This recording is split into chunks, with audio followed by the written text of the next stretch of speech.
obviously, as the number grew in the new pension scheme, the whole pension became a hot potato, which every political party was sort of trying to appease, to play favorites to the employees to get their sympathies.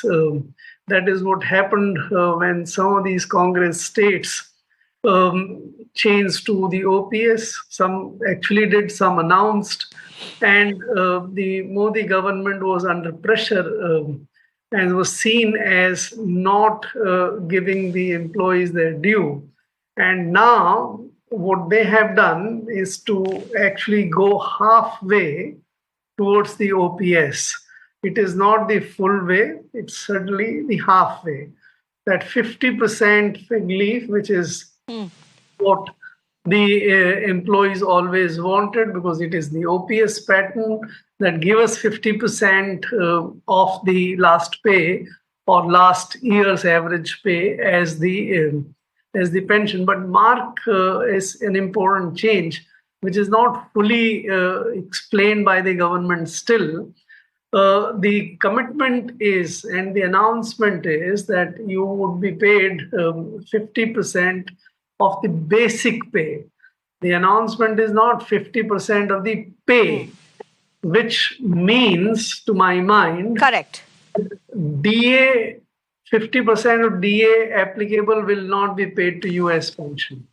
That would be very critical difference from the employees' expectations and the government's commitment towards moving towards the OPS. It's not that OPS, it's a halfway house, right?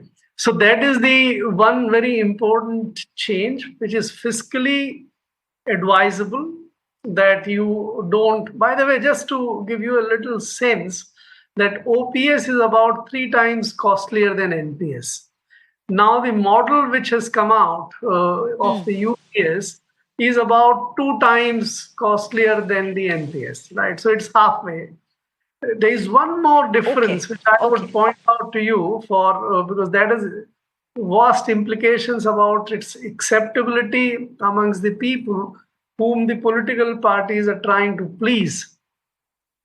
And you highlighted in your presentation that in the OPS, there is no contribution from the employees, right? The employees make their contribution to what is known as GPF. And in the GPF, whatever accumulates becomes available to them at the end of the service life. So there is no contribution. In the NPS, that 10% goes as contribution and gets merged and it's not available to you. The government this time, while coming closer to the OPS, has given one benefit, that for every 6 months of service, they will get 1/10 of a month's salary as part of a lump sum. So if you've done 25 years of service, 50 months, half years counted, 10% of that is about 5 months' salary. This has not been stated. All right. But this is in lieu of what the GPS. So GPF payment. So it's a halfway attempt to please, but whether it will please people enough, let's see. All right. So you've had the former finance secretary explain this. He's calling this a halfway attempt.